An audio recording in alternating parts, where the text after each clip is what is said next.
For Pete's sake, let a man have control over his car. Can't a man command 27 pounds of boost without you cutting my throttle and ignition?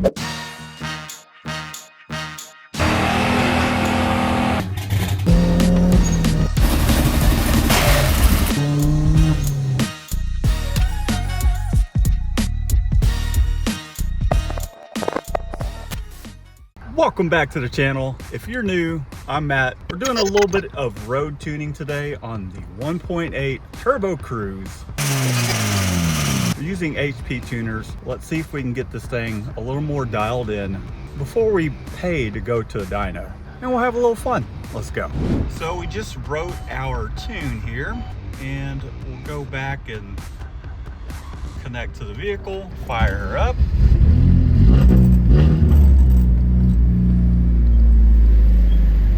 Let her wideband get up to 10. Looks like she's there. And we'll start doing a little recording. Ignore all the shit in the back of the car, but this is a manual vehicle, so I have to be careful not to just let off the gas because it will give you some lean readings.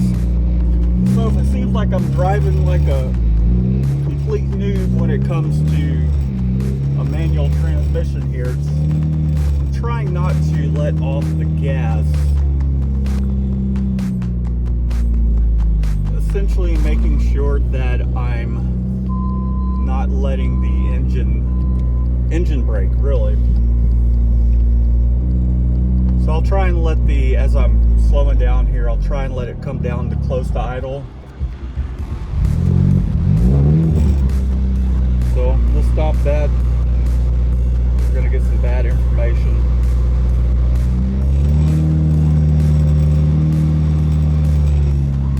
Fire it back up.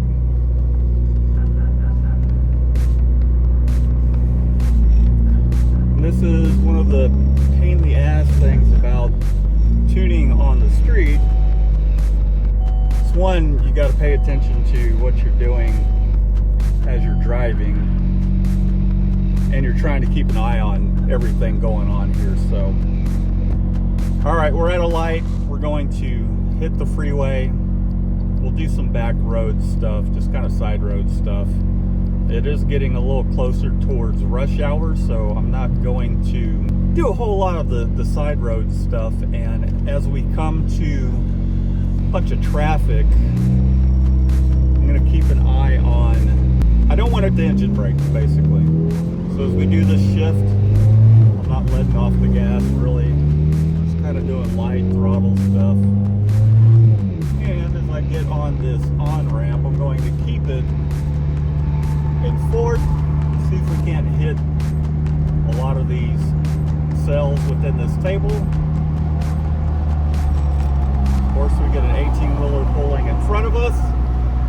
But I'm going to take you off this stand and show you what I'm talking about. Which I guess is not too bad of a thing that I'm behind an 18-wheeler, but we'll see if we can't hit some of these cells, put some load on it.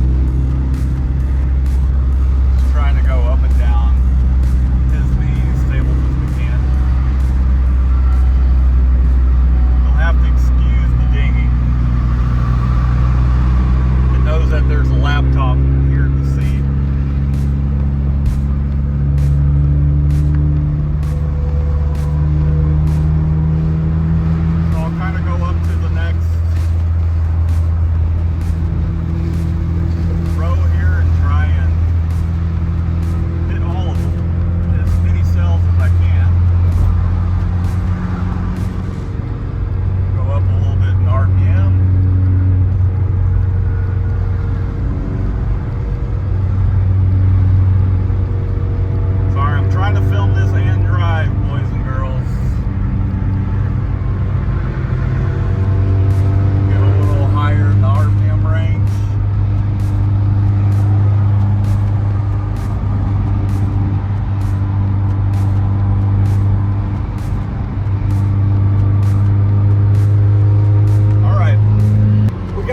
Data there, even though it's a pretty short little drive. I'm going to drive just a little further to get to a gas station to stop off safely in the shade. We'll let this tune ride. We'll do our revisions and all that stuff. So I'll check back with you here in a second. I'm gonna turn the car off here. And fix this damn seatbelt situation.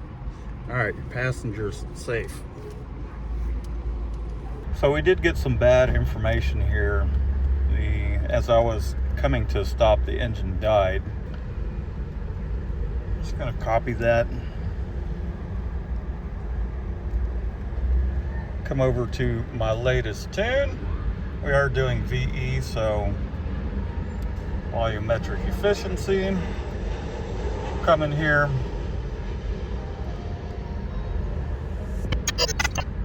Paste it and multiply by half, so that way it's only doing it in half increments.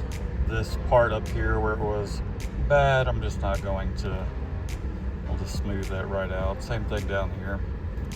We don't want that in there. We'll have a spike. And I'm going to connect some of the dots here.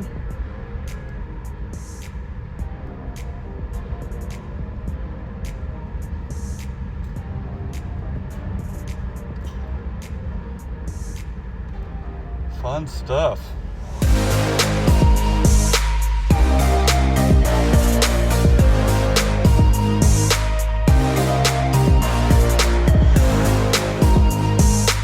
Okay, we got some of this blended up. Just make sure it's not too hilly or jagged, which it is a little bit, but we'll just smooth that out a little bit.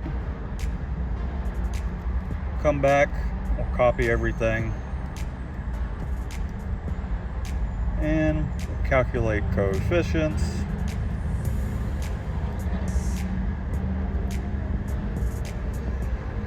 Paste that jazz in there.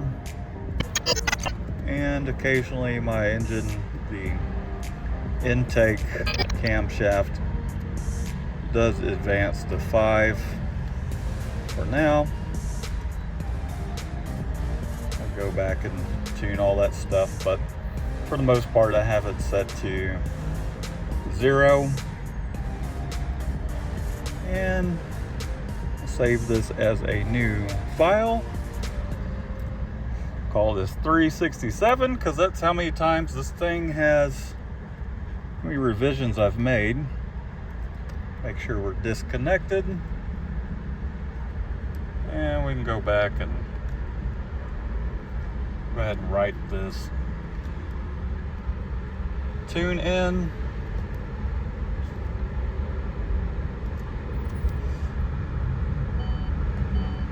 So we'll let it do its thing and we'll continue driving. I'll get some idle stuff down as well. Maybe while I'm sitting here, I'll let it idle a little bit and we'll jack with that. But it's going to be a lot of rinse and repeat, just like that, for all the driving stuff. And then we'll get into some of the higher RPM stuff. It's a little bit of a pain in the ass doing it on the road, doing the higher RPM stuff, because I'll get into it, hit stop before I let off the gas, and then come back and we'll blend things. But we'll save most of that for the dyno, but we'll try and touch some of those areas as well. All right, our write is complete. Fired up for a second, and then what I'm going to do is just kind of let it sit here and idle. And we'll record that, try and get that idle dialed in, which is off by 5% or so. Right now I have the idle set a little high because of the intake and the camshafts. Ideally, I would like the idle to be a little lower. I'm going to show you what I'm talking about real quick. We are recording. We are set to about 1350. However, I do need to tune in the lower regions here. We come over here, we're not really touching on 1,000 a whole lot. So I'm going to come over here to idle. I'm going to punch in 1,000. See if she won't maintain it for a moment. No, she didn't like that.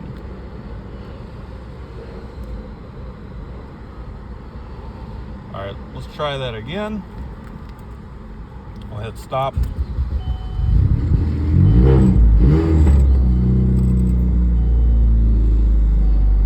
Wait for our wideband to heat up. We'll hit record. Instead of just bumping it down as fast as I did, we'll punch in 1300 and we'll slowly take the idle down so she doesn't want to die. And you can see that I need to take some fuel out, which is why it's wanting to die like that.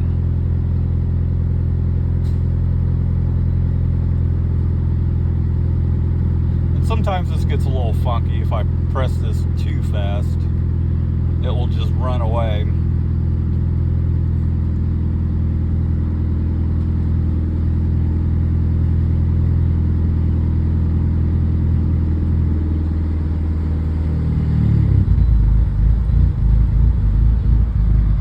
Okay, yeah, she's really fat down there. Let's bump that up a little bit before she dies. And there she went. Let's go ahead and stop that. Alright, I'm going to go back and take some fuel out of these areas and see if we can't get this idle a little bit better. So we'll come over here, we'll copy this information. With this, I think I might just come over to edit, virtual. And in this instance, because we're pretty far off, we'll do multiply by a %. See if we can't connect some of the dots here.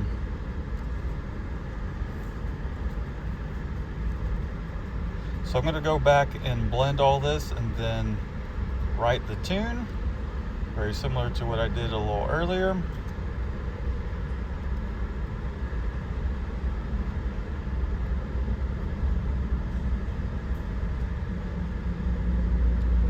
We'll see what we got.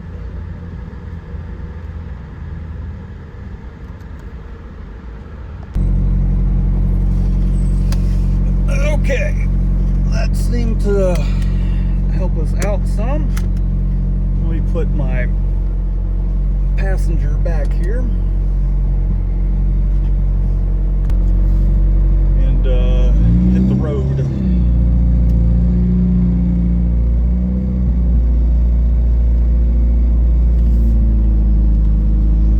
Because she's not exactly street legal, if you know what I mean. And what I mean by that is I haven't registered the car in a hot minute. We had a sheriff sitting right there, so I want him to go staring at my registration and be like, it's not up to date. I've got insurance and all that stuff, but she is idling a little better. Oh, shit.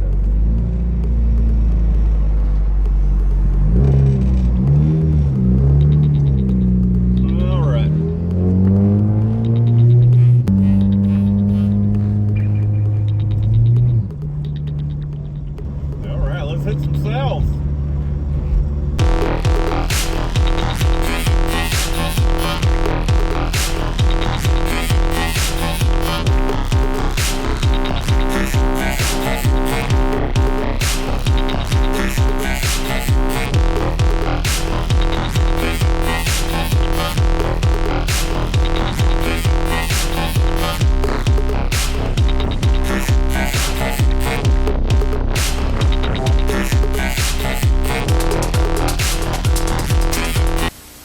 Well, I thought this video was going to be about tuning the car and I was going to show you guys some tips and tricks. However, I'm really tired of fighting the stock ECU. It is a pain in the ass. You feel like you're getting closer and something else gets out of whack. Like, for example, I've got my fueling pretty damn spot on. And now when I go to tip in with the throttle, it just wants to... But if I turn the car off and turn it back on, it goes right back to how it should be. So after some cruising, doing some pulls, really getting sick and tired of sitting by the side of the road, waiting for this thing to flash. I did a right and tire in this case, which takes 5 minutes. And I'm always finding places to pull off so I can write to this damn thing. I mean, she's gonna fire up. But jeez. I gotta wait. Well, that's not that big of a deal, but we'll wait for this O2 sensor to heat up. We'll start logging.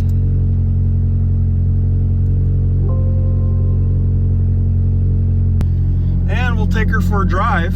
But for Pete's sake, let a man have control over his car. All right, so I'm driving.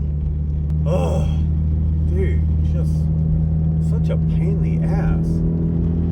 I guess I'm going to have to bite the bullet and make this thing as basic as possible. There's so many computers that control everything in a Chevy Cruze that it's just ridiculous. It's crazy.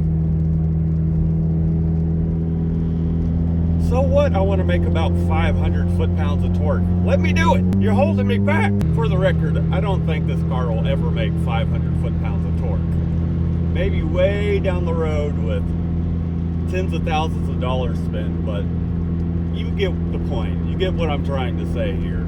I think all I'm trying to command is 250, maybe 300. Just let me do it. Like right now. It's just cruising along, and I no longer have control of my pedal. It'll idle.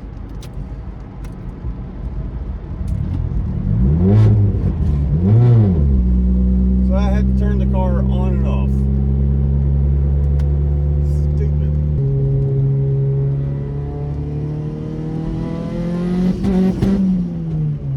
And then there's that.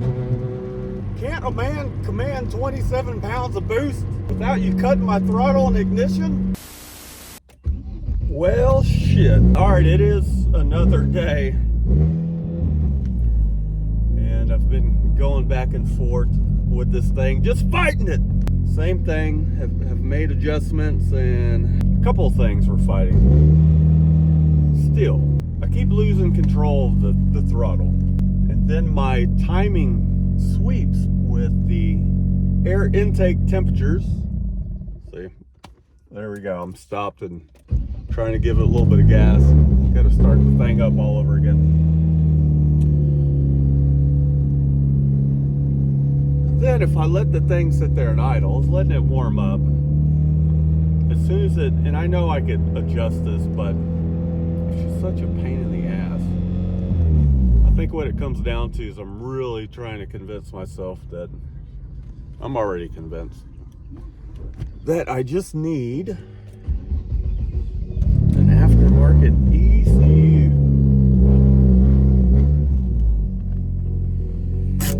And I guess there's really no way around it. Anyways, let's talk more about it at the studio, shall we? Topo Chico now is my go-to. Now that I've stopped drinking. Well, boys and girls, I am just tired of fighting this stock ECU. The main issue that I have with the main ECU, anyhow, the issue that I'm having obviously is it keeps going into some sort of boost cut, whether it's fuel, ignition, the throttle. I've talked with some tuners and have tried getting help with this, and it seems like the ECU has just kind of run out of resolution, and then when we get up to 22.5 pounds of boost, it doesn't know what to do. So it's like the engine's running away. It wasn't designed for all that, even though you can scale up the map to 3 bar. In other words, 29 pounds of boost. It really doesn't know what to do with it. It's kind of seems like it's running away. At least that's my understanding. And I've driven this car and have tried tuning it for well over 4,000 miles. So if it seems like the engine's still new, it is not. The thing has some miles on it, and I've put a lot of pulls on it. I've beat on it off camera. But the point is, that's a big issue right there. And then in moving to a standalone, I'm like, crap, well, I need to control VVT. I need to control the electric kind of fly-by-wire throttle body, if you will. I need it to control my electric start, because that's a lot of wiring that, you know, I don't know if you know with cruises, you don't have to hold the ignition key on for it to start. You just bump it, and then once the engine starts, it turns the starter off. So there's all these little things that, or actually a lot of things that the ECU controls. So I had to do a lot of digging to really figure out what ECU I'm going to go with. I mean, aside from that, getting the drivability down is fine. We can always put it in closed loop and let it do its compensations, its long-term, short-term compensations. And I'm just tired of fighting it.